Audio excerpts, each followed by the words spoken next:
How Mrs. Santa Claus Saved Christmas by Phyllis McGinley. Everybody knows how Santa Claus looks. You've seen his picture in your picture books. You've heard about his house with the North Pole near, and his sack and his sleigh and his 8 reindeer. But did you ever before in your life know that Santa Claus had a wife? Well, he has. She's the reason he doesn't get thinner, for she serves his breakfast and she cooks his dinner. She warms his slippers and dries his boots and mends the fur on his Santa Claus suits. What is she like by best report? She's a cozy, rosy, grandmotherly sort, with a dimple in her cheek and a twinkle in her eye and the smell of vanilla and hot mince pie. But the nicest thing I've heard about her is that Santa just couldn't get along at all without her. For it may be Santa Claus who makes toys for children all over the world. It may be Santa Claus who drives through the sky at night and goes down all the waiting chimneys. But it's Mrs. Claus who gives him all his good ideas. Santa, she'll tell him, in mid-November, there's a brand new boy at the Smiths, remember? He needs something just his size. Say a nice blue rattle, the color of his eyes. And Haverford Jones, now don't forget, he's pining for a grown-up chemistry set. But his parents pretend it can't be done. I like Haverford. Bring him one. She knows when children in the state of Maine are ready for their first electric train. Or she'll say briskly, on Earth I hear, dresses for ladies are short this year. So don't you think that the fashion calls for shorter dresses on little girls' dolls? And Santa hems and Santa haws, but he usually listens to Mrs. Claus, except just once when they couldn't agree. And this is the story as it came to me. It was Christmas Eve at the end of the day. The reindeer nickered as they champed their hay. Elbows flying, the reindeer groom polished up the harness in the big storeroom. And Santa, weary from wear and tear, lounged by the fire in his easy chair. I think, he murmured with pardonable pride, that everything's ready for my midnight ride. Everything's jolly as it's always been. The sleigh stands waiting with the gift crammed pack. Bicycles, tricycles, dump truck toys, and cowboy outfits for 1,000,000 boys. Jump ropes, jackstones, dolls with curls, and sets of dishes for 1,000,000 girls. Books for the bookish who sit and read, and baseball mitts for the baseball breed. Kites for the tomboy, or balls to pitch. Practical presents for the not-so-rich. Candy for the sweet tooth, and chess for the clever. It's just as it's been forever and ever. I do think Christmas will be fine this year. Don't you agree with that, my dear? Mrs. Claus was washing up the dinner dishes and stacking them in the china closet. She wiped her hands on her apron and turned around and looked at Santa over her spectacles and said, "No." Santa was so surprised he nearly fell off his chair into the fire. "No," she said with the clearest of voices. "I'm tired of the same old, tame old choices. You may think my plans are strange, but just one Christmas, let's have a change." "Change?" asked Santa in a startled way. Said she, "I thought of it just today. We don't want the helpers to overhear, so come a little closer and I'll whisper in your ear." Up on her toes stood Mrs. C and buzz, buzz, buzz like a honeybee. Buzz, buzz, buzz like a bee in the clover. She whispered her secret over and over. But Santa Claus's look got blacker and blacker, and his breath came pop like a firecracker. His whiskers wiggled and his lip drew down, and he put on his terrible Santa Claus frown. Then, "Stop," he thundered, "not one word more." And he stamped from his chair to the bedroom door. Me change Christmas? Why, what a question. It gives me sneezes and indigestion, a pain in my shoulder, a rash, a cough. I must have a nap to sleep it off. The clock says there's plenty of time till midnight. I can get in a nap. And he went indignantly into his room, muttering, "I never heard such nonsense." And the door closed behind him, and Mrs. Claus heard the bed creak as Santa threw himself upon it. Finished sweeping up the kitchen, and then she picked up her crocheting and sat calmly. At 10 minutes after 12, the groom phoned Mrs. Claus from the big storeroom and said, "Where is Santa? He's late. The reindeer wait while the children dream in their beds. He's late. Already the stars are a silver warning. Doesn't he know it's Christmas morning?" Tap. She tapped on his bedroom door. Tap, tap, tap. And one tap more. But poor tired Santa, worn to a splinter, slept like a bear holed up for the winter. Slept like a porcupine curled in a queue. What was a wife to do?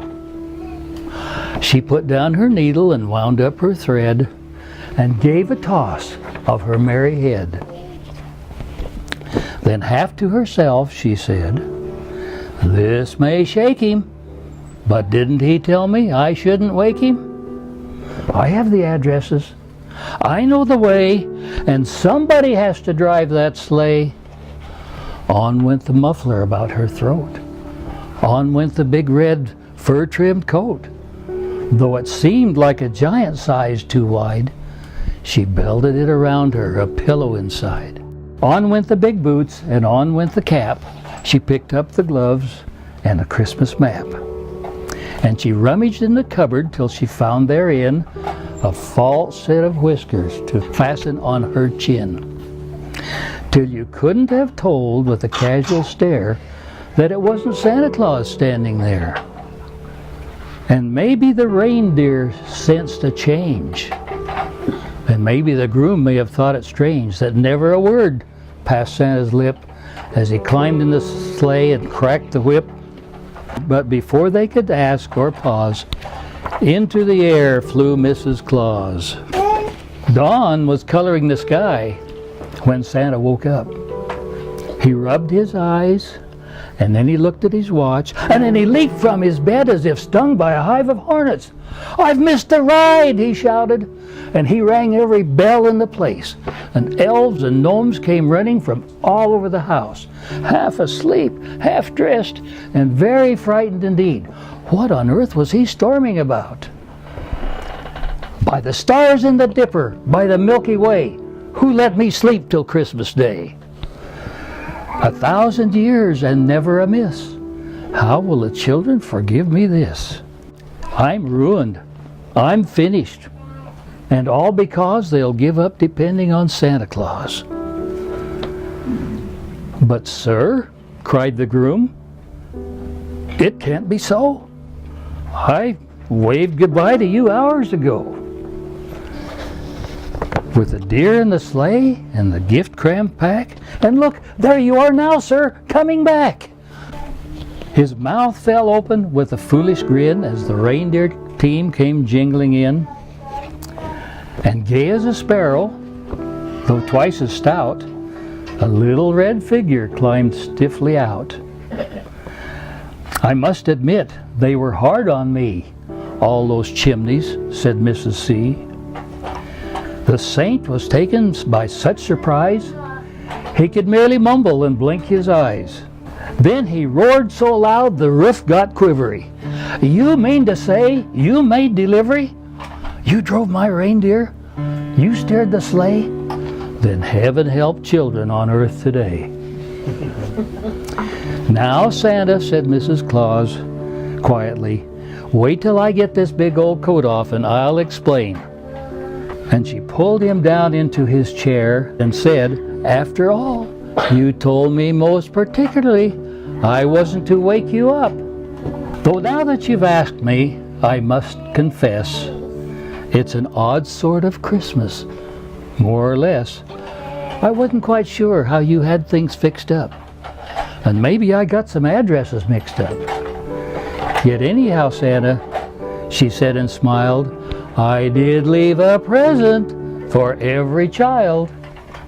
Skis for the bookworms, books to read on rainy Sundays for the baseball breed, for girls with nothing but dolls on hand, nice red dump trucks for dumping sand,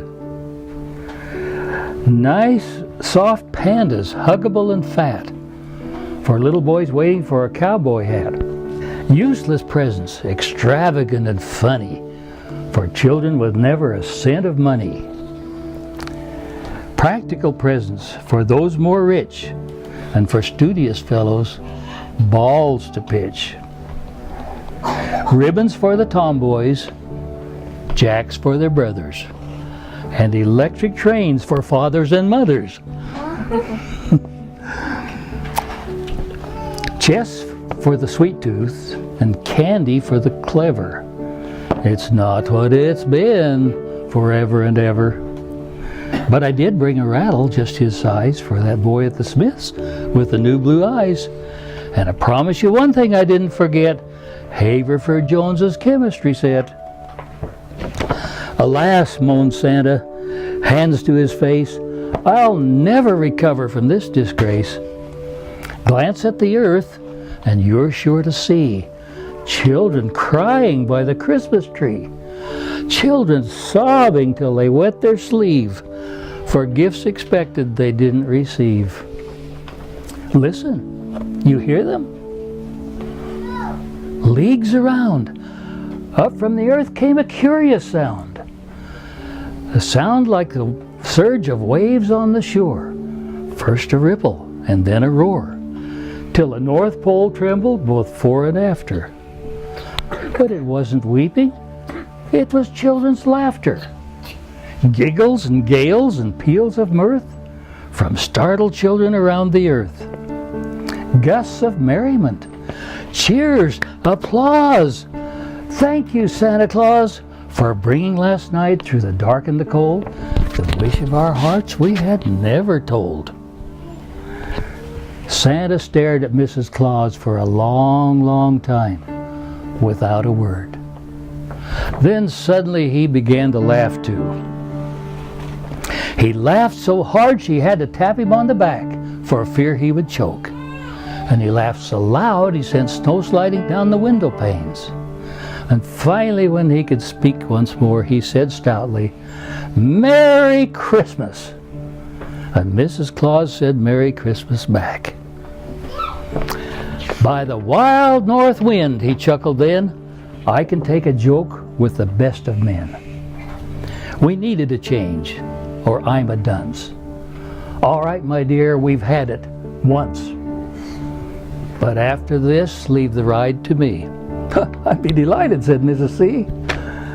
And they and the helpers sat down to breakfast of bacon and eggs and sausages and fried chicken and hot cakes with maple syrup and marmalade and currant jelly and plum pudding. But Mrs. Claus was so tired from climbing down chimneys all night, Santa had to get supper that night for himself.